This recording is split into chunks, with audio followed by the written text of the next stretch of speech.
Então, olá pessoal, sejam muito bem-vindos para mais um vídeo do canal Eis a Questão. Eu me chamo Vivian e, dando continuidade aí a uma série de vídeos aqui do canal, nós já falamos sobre a literatura grega, sobre a literatura romana, fazendo um apanhado dos principais autores e das principais obras. Quem não assistiu ainda, eu vou deixar o link desses vídeos aqui na descrição desse vídeo.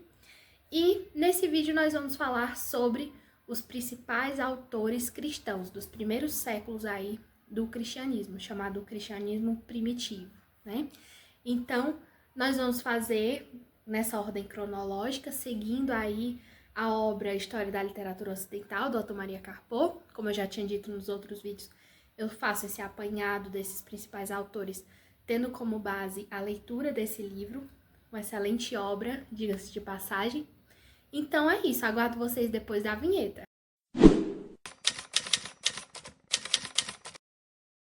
Então, pessoal, uma coisa que eu esqueci de falar para vocês no início do vídeo.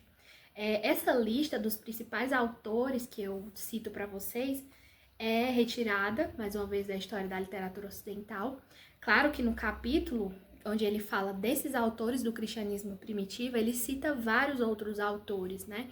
Inclusive, eu vou deixar um PDFzinho para vocês aí na descrição do vídeo e que vocês vão ter acesso à lista completa dos autores que o Otto Maria Carpo cita nesse capítulo do livro. Eu fiz isso também com os outros vídeos. Caso você queira ter essa lista da literatura romana, grega, é só acessar os outros vídeos, vai estar lá. Mas também, para selecionar esses autores em que eu cito no vídeo, eu vejo as obras que já tem alguma edição brasileira, né? Que já tem alguma tradução para o português. Então, existem outros autores que eles são também muito importantes e talvez eles não estejam nesse vídeo aqui, porque eu não consegui achar uma edição brasileira, uma tradução para o português, ok? Então vamos para o primeiro autor, que é justamente Tertuliano. Ele é um grande autor da primeira fase ali do cristianismo, dos primeiros séculos. Ele vai ser descrito como um autor bastante polemista e terrivelmente agressivo pelo Otto Maria Carpo. Ele é um dos maiores escritores da língua latina, ele é considerado o fundador aí da língua latina. E por que ele é considerado tão polemista e agressivo, né? Justamente por conta dos discursos dele, dos tratados contra as heresias e as indulgências. Mas ele acaba, no fim da sua vida, sendo considerado um herege. Então, para a igreja, para os católicos, ele acaba aderindo a uma corrente que a Igreja Católica considera como uma corrente mais herética. A sua principal obra é justamente a obra Apologético, que é considerado um tratado, uma apologia cristã. Nessa obra, Tertuliano, ele pretende fazer uma defesa do cristianismo contra as acusações pagãs romanas, mas a obra acaba sendo mais uma obra de acusação do que uma obra de defesa. Então ele vai bater muito contra essa questão do paganismo romano. Mas se engana quem pensa que ele se limita só a atacar o paganismo. Ele também vai atacar os cristãos coniventes com aquelas ideias. O segundo autor importante que eu separei aqui para vocês foi Santo Ambrósio. Santo Ambrósio, que era um bispo de Milão, se tornou santo, né? E é a ele que a tradição atribui a criação dos hinos litúrgicos. Uma situação bastante retratada e importante de Santo Ambrósio foi quando ele impediu a entrada do imperador Teodósio na Basílica de Milão e lhe impôs também uma penitência ali na frente de todos por ele ter sido responsável pela morte de várias pessoas ali durante uma revolta na Tessalônia. Então isso demonstra o quanto que ele era ali apegado à questão das ideias cristãs e não se rebaixava ali ao poder humano. Sua principal obra se chama Sobre os Deveres dos Ministros, que é considerado um dos principais textos da patrística latina. E nessa obra ele vai oferecer muitas orientações sobre a virtude, não só para os clérigos, né, apesar de ela ter sido escrita especificamente para esse público, mas para todos os cristãos de uma forma geral. Nessa obra, ele vai defender a importância da virtude, mas não só de uma forma abstrata, e sim sendo colocado em prática na nossa vida concreta. Como eu disse para vocês, ele é considerado o criador dos hinos litúrgicos Então, também uma obra principal dele é a coleção dos seus hinos litúrgicos. Dentre eles nós temos o Deus Creator Omnium e o Veni Redemptor Gentio. Outro grande autor cristão foi São Jerônimo, que ele é descrito como um escritor, um intelectual e até mesmo um literato. O Otto Maria Carpo, ele diz que ele escreveu muitas obras, também traduziu muitas outras, trocou cartas com pessoas muito influentes, como por exemplo o Papa.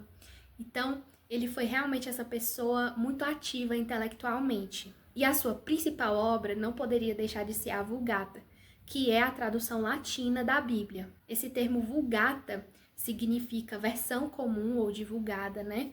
Ela alcançou uma autoridade canônica na igreja. O Otto Maria Carpo, no livro, ele deixa bem claro que com a Vulgata, São Jerônimo criou tanto uma nova língua como uma nova literatura. E o próximo autor eu tenho certeza que você conhece, que é Santo Agostinho, que é um dos principais filósofos e teólogos não só do cristianismo primitivo, mas de toda a história da humanidade. Quem de nós nunca ouviu falar da sua história, né? Ele era um pagão, que era filho de Santa Mônica, que era uma mulher devota à Igreja Católica, ao cristianismo. Porém, no início da sua vida, ele não se batizou, ele não frequentava a missa. Então, ele acabou sendo adepto aí de uma seita, né? O maniqueísmo. Durante toda a sua vida, ele acaba vivendo, tendo como base o pecado, os prazeres carnais, até que envolto em muitos questionamentos, muitas angústias, ele acaba tendo encontro com Deus, ele acaba se convertendo ao cristianismo, à Igreja Católica e se torna um dos maiores santos intelectuais, filósofos, teólogos da humanidade. E é justamente essa história dele que está narrada na sua principal obra, que são as suas Confissões. Nessa grandiosa obra, o autor vai descrever a sua vida, seus pensamentos e principalmente confessar os seus pecados. E ele vai fazer isso numa linguagem extremamente poética e filosófica. Então é por isso que ela se torna até uma obra bastante complicada de se ler, porque a vida dele, os pensamentos, eles vão estar narrados ali, envoltos em uma filosofia que a primeiro plano, assim, quando você lê, parece bem complicada. Então, para quem não tem uma base, fica bem complicada de entender 100% essa obra.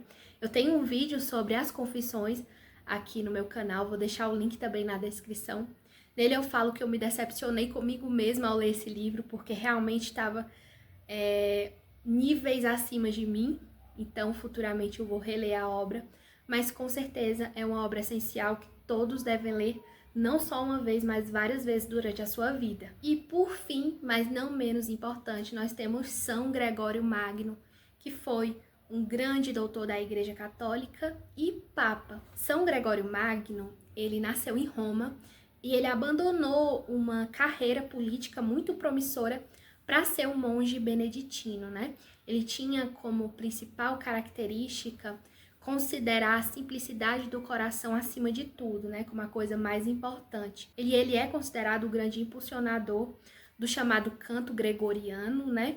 E ele escreveu diversas obras, ele tem aí vastas obras publicadas que são bastante importantes para todos os cristãos. Uma dessas obras é a chamada Regra Pastoral. Ela é um tratado que vai tratar sobre a figura do pastor e sobre as suas atividades. E ele vai enfatizar a questão das virtudes, né, do pastor.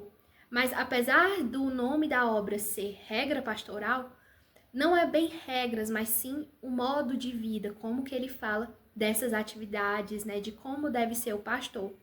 E esse modo de vida, ele não se aplica somente ao pastor em si, né, ao clérigo, ao padre, mas a todos nós que somos cristãos e queremos ser pessoas melhores e que disseminam aí as ideias cristãs. Além dessa obra, nós temos A Vida de São Bento, que é uma biografia que São Gregório fez para essa figura tão importante também para o cristianismo. E nós vamos ter os comentários de São Gregório Magno ao livro de Jó, também uma obra vasta e bastante importante. Então é isso, pessoal. Eu espero que vocês tenham gostado de conhecer esses autores.